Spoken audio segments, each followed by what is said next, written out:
Salut et bienvenue sur Cybermatic dans ce nouveau tuto sur SharePoint. Aujourd'hui on va faire un peu de cosmétique, un peu de design pour rendre nos pages d'accueil sympas visuellement. Et pour ça je vais te montrer comment on édite une page, comment on ajoute des sections, comment on ajoute des objets embarqués. Voilà, tu vas voir, c'est pas très compliqué, il suffit juste de savoir où cliquer, pas avoir peur d'appuyer sur les touches, et à la fin de bien penser à publier sa page. On passe à la pratique. Je suis connecté sur office.com et du coup forcément je vais aller sur SharePoint, qui est l'objet du tuto d'aujourd'hui, dans lequel j'ai plusieurs SharePoint, dont celui YouTube qui est celui sur lequel on va travailler. La majeure partie du temps, quand tu vas créer un site d'équipe, tu vas tomber sur cette interface-là. Donc c'est vraiment l'interface qui est proposée par défaut par Microsoft, avec une page d'actualité, dans laquelle on peut rajouter en fait manuellement des choses. Il peut y avoir des liens rapides pour pouvoir facilement découvrir un site, une page. Alors tout ça c'est pas configuré, du coup il faut aller dessus pour pouvoir le configurer. Il y a un onglet d'activité pour voir quels sont les derniers fichiers qui ont été travaillés sur ce site, et également on a un petit lien vers les documents avec un bandeau latéral sur le côté qui permet effectivement aussi d'avoir l'aperçu des choses qui sont contenues sur le site. Donc tout ça, la bonne nouvelle c'est que ça va être complètement paramétrable. Donc là-dessus, on va pouvoir un peu s'amuser. Du coup, on a des paramètres par défaut au niveau affichage, sans même aller dans le détail, où tu vas pouvoir aller là sur la roue crantée et voir l'apparence du site. Application, performance, modifier l'apparence. Et là, déjà, on va pouvoir modifier globalement toutes les couleurs. Donc vraiment là, c'est assez facile, il faut l'enregistrer pour l'appliquer. Et là, voilà, on a modifié donc quelques couleurs. C'est pas très flagrant sur ce thème-là. Il y en a d'autres sur lesquels ça l'est plus. Voilà, là pour le coup, ça l'est vraiment parce que le fond est noir. Ça permet d'avoir quelque chose effectivement d'un peu moins fatigant pour l'œil. Et on peut encore aller personnaliser la couleur principale et tout ce qu'il y a derrière. Donc là-dessus, on est complètement libre de faire ce dont on a besoin. Donc là, avec un thème un peu noir, je vais mettre un thème plus clair là pour l'exemple. Les en-têtes, hop. Voilà, on va rester comme ça pour aujourd'hui. Donc là, j'ai parlé du thème. Ensuite, on peut également complètement personnaliser l'en-tête. Alors là, on est sur quelque chose de compact. On peut le rendre minimal. Donc là, ça fait que le YouTube est tout petit. On peut avoir une interface standard. Donc là, c'est un peu plus gros. Donc avec un gros logo. Ou une interface étendue, donc dans laquelle on va pouvoir mettre plein d'informations.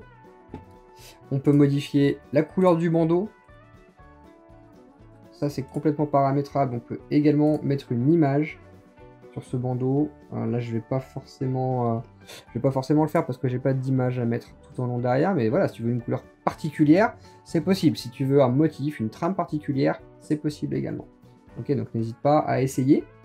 Visibilité du titre sur la slide, tu vois, tu peux cacher le titre ici, tu peux également rajouter un logo. Alors c'est un logo G. Je dois avoir du YouTube. On va aller voir sur YouTube, il doit y avoir un truc. Alors, je vais mettre autre chose, même peu importe. Par exemple, je vais mettre tout doux, ouvrir. Et voilà, le fait de mettre le logo fait que tu changes ce petit carré vers un logo affiché, logo du site. Tu peux le centrer également, plutôt que de l'avoir toujours à droite, tu peux le centrer. Ça peut avoir un peu d'intérêt, et là tu peux enregistrer tes modifications d'en-tête. Voilà, ce qui te permet déjà d'avoir quelque chose de pas bateau, quoi. Tu te démarques d'autres SharePoint classiques, juste avec quelques options de paramétrage. Également, toujours dans les options qui sont disponibles dans l'apparence au niveau navigation. Donc la navigation, c'est ce bandeau qui est sur le côté. On peut l'avoir. Alors déjà, on peut le désactiver. Complètement désactiver le bandeau, ça c'est possible. Ou l'activer soit sur la partie latérale de gauche, soit l'avoir en horizontal, pour laisser un maximum de place au contenu dans la page. Donc en fait, tout ce bandeau vient se situer au-dessus. Donc voilà, là on est vraiment sur la partie haute et navigation dans le SharePoint. Maintenant, on va vouloir également modifier le fond de cette page. Vraiment modifier le fond de cette page. Alors, au niveau page, pour la modifier, cette page d'accueil, tu vas aller sur modifier, qui est juste sur le côté, et là tu as accès à toute cette interface d'édition. Donc, première chose à savoir, c'est qu'il y a des sections sur une page. Donc là, on a une section principale dans laquelle des objets ont été marqués.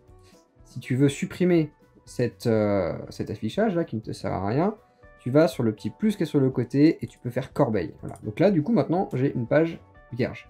Là, je vais la republier. Hop. Et là, mon SharePoint est complètement vierge. Bon, maintenant, on va rectifier ça pour y mettre effectivement des ressources, pour y mettre du contenu. Donc, la première chose à faire va être d'ajouter une section. Tu vois, donc là, tu as des sections par défaut, donc une colonne, 2 colonnes, 3 colonnes. Ça permet de segmenter vraiment son SharePoint. Donc, on peut avoir également des sections verticales. On a des modèles, donc avec voilà, des contenus images et textes potentiellement qui sont également disponibles. On va reprendre par exemple celui-là, et par défaut, hein, il te propose des composants.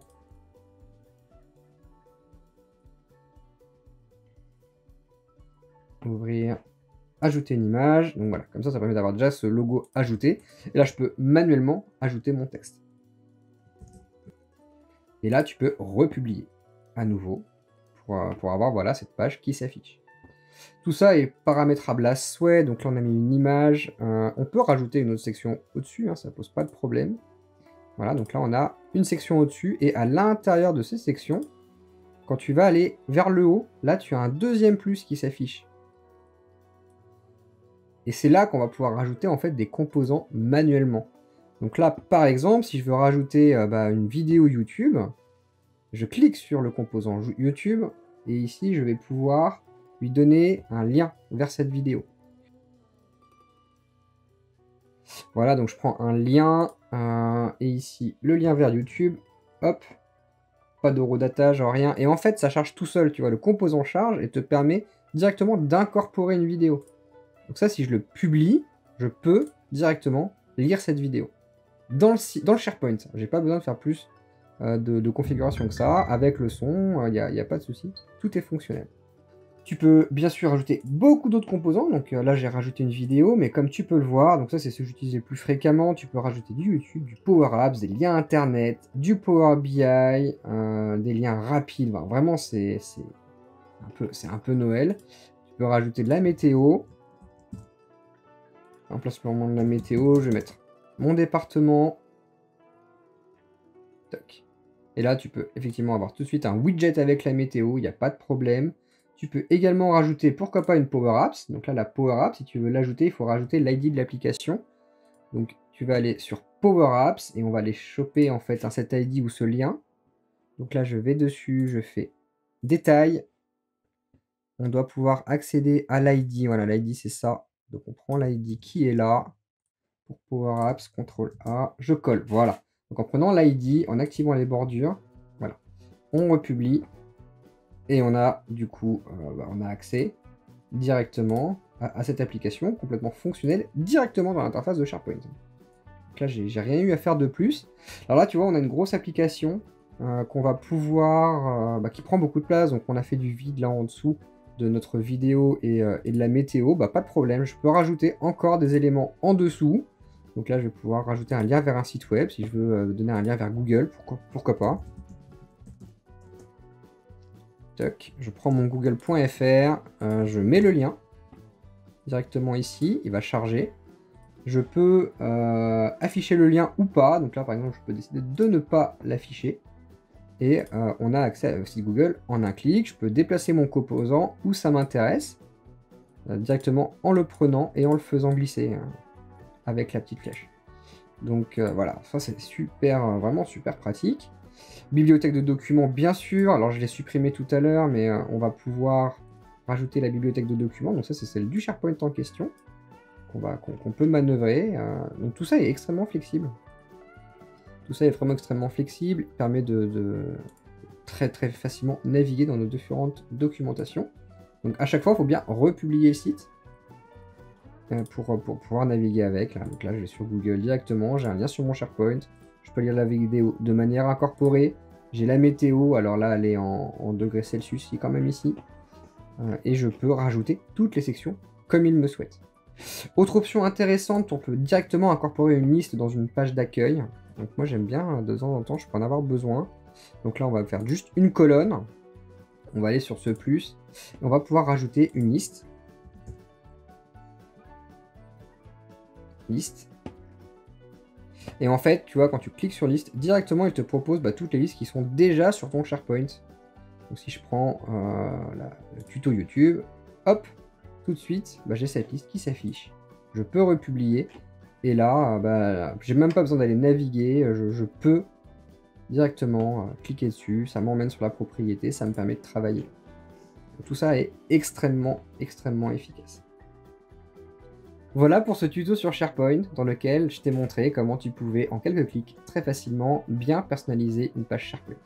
Donc bien sûr il faut que tu mettes ça à ton goût, il faut que tu t'habitues à l'interface pour pouvoir travailler avec, mais globalement tu arriveras à avoir des rendus qui sont bien plus élaborés que la vue qui t'est proposée par défaut. J'espère que ça t'a plu, lâche un petit pouce, abonne-toi à la chaîne, ça c'est la récompense pour le créateur. Active ta petite cloche également pour savoir quand les vidéos sortent. Allez, amuse-toi bien avec SharePoint et nous on se dit à très bientôt pour un prochain tuto. Ciao!